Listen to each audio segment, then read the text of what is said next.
Millises seisus on Eesti tööstus täna ja kuhu me peaksime liikuma ning mis on need konkreetsed sammud, mida te plaanite seoses tööstuspoliitikaga nüüd järgmiseks? Eesti tööstus on heas seisus, aga seal on neid kohti parendamiseks on tegelikult päris mitmeid, et eelkõige on Eesti tööstuse probleem on just nimelt selles lisaväärtuse pooles. Ja selleks, et anda Eesti tööstusele siis uut arengutõuget, ongi Majandus- ja Kommunikatsiooniministeeriumil väljatöötamisel see viidatud tööstuspoliitika, et me sooviksime seda näha siis arengukavana, mis vaatab seda kogu sektorit ühe üldise komplektina ja proovime kaardistada selle töö käigus siis ära probleemid, mis sellel sektoril on, mis neid takistab arenemast ja koostöös siis tihedas koostöös sektoriga pakkuda välja ka lahendused ja need ellu viia.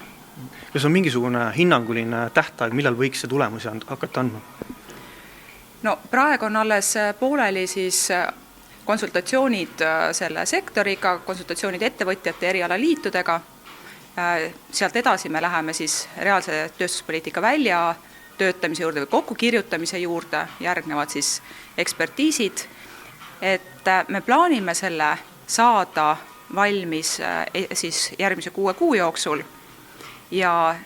siis saab juba hakata vaatama, kuidas see järgnevad, kui kiiresti ta siis nagu ellu rakendub reaalselt. Muidugi meie huvi on teha sellist dokumenti, mis rakenduks ellu ja tooks reaalset kasu siis ettevõtjatele ja tööstusele, mitte lihtsalt nagu kirjutada midagi kirjutamise lõbu pärast, et sellel pole kunagi mõtet. Te hiljuti külastasite Lõuna-Eesti puidutööstusettevõtteid ja ütlesite, et tuleks neid rohkem ka esile tõsta, et kuidas see võiks täpsemalt välja näha? No, Eesti puidutööstus on ju üks Eesti edulugudest, et kui meie IT-ettevõtetest sellest sektorist ju väga palju räägitakse, riik seda väga selgelt promob, siis puidutööstusega me peaksime minema sama teed, et vaadata, et Eesti on maailma kõige suurem puitmajade eksportija, et siis meil on ette näidata puidutööstuses väga selgeid edulugusid, et nii väikse riigi kohta nagu suurepäraseid edulugusid. Ja lisaks on ju, puidu puhul me kasutame sellist ressurssi, mis meil on nagu võtta ja meie puidutööstus on nagu väga heas siis vormis ja ma arvan, et seda tuleb samamoodi nagu IT-d, sellest puidutööstust tuleb kujundada Eesti üks kaubamärke.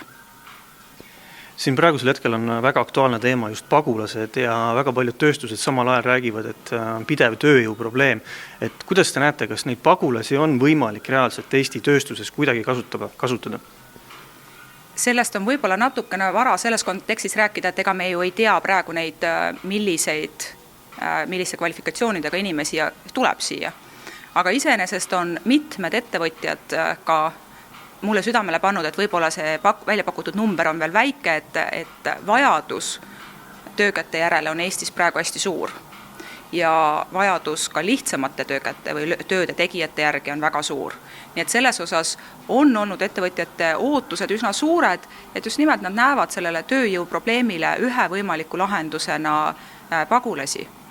Ja kui see nii on ja need pagulased saavadki anda panuse meie ühiskonda, siis on see väga hea kahepoolselt, et nemad saavad tunda ennast kasulikuna, neil on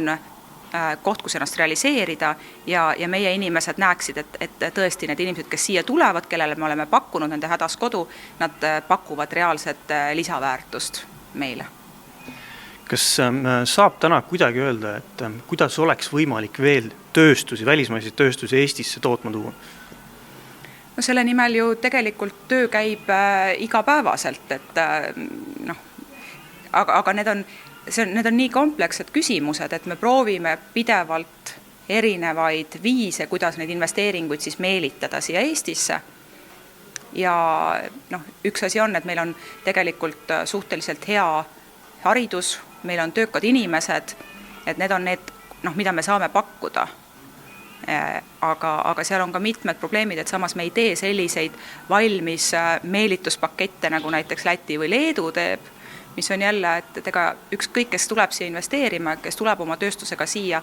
ta on ikkagi ärimees, kes vaatab ka pragmaatiliselt seda tulud ja kulud kokku